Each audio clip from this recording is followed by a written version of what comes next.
ovni que tu m'as fait découvrir. Ça s'appelle Betica Batanica aux éditions Réalistes, jeune maison d'édition. Une première bande dessinée de cette jeune femme, Romane Granger.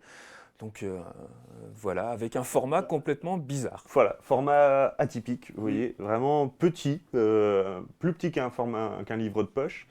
Et justement, ce format n'est pas un gadget. Ce format contraint va obliger la narration à une page, maximum 2 cases. Oui, Pas plus. c'est ça. Physiquement, c'est pas possible si on veut garder une lisibilité. Et du coup, ça amène un jeu sur la narration et un vrai côté page-turner. Parce que, une fois on a chopé le bouquin, on ne peut plus le lâcher, ça défile. C'est ça. Et c'est d'une rigueur incroyable.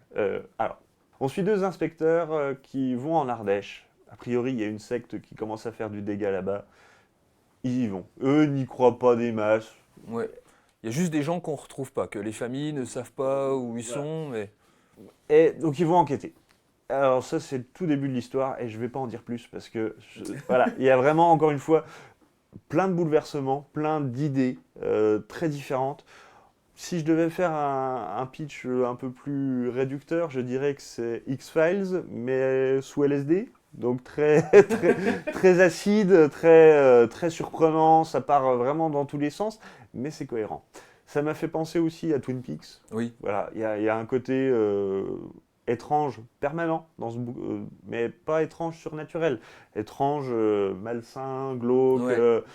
Et ce que j'aime beaucoup, c'est le jeu sur les couleurs aussi. Oui. Parce que Romane Granger n'hésite pas à changer d'une page sur l'autre.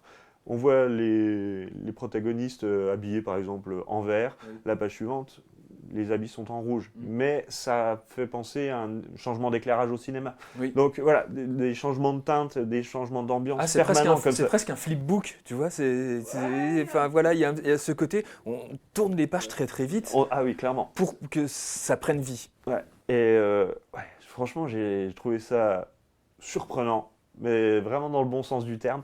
Il y a alors après, je vais pas parler trop des thématiques parce que sinon ce serait dévoiler le. Mais il y a du fond, c'est pas gratuit.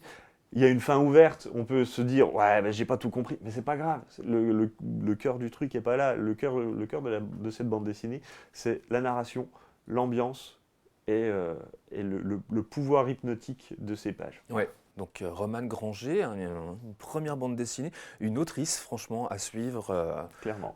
voilà, dans le futur, qui fait, à l'instar de Lucrèce André ou alors d'Ariana Melon, ces jeunes autrices qui dès leur premier album comme ça donnent envie et qui imposent leur univers avec de quoi déconcerter. Elles déconcertent vraiment avec ce Betica Batellica aux éditions Réalistes.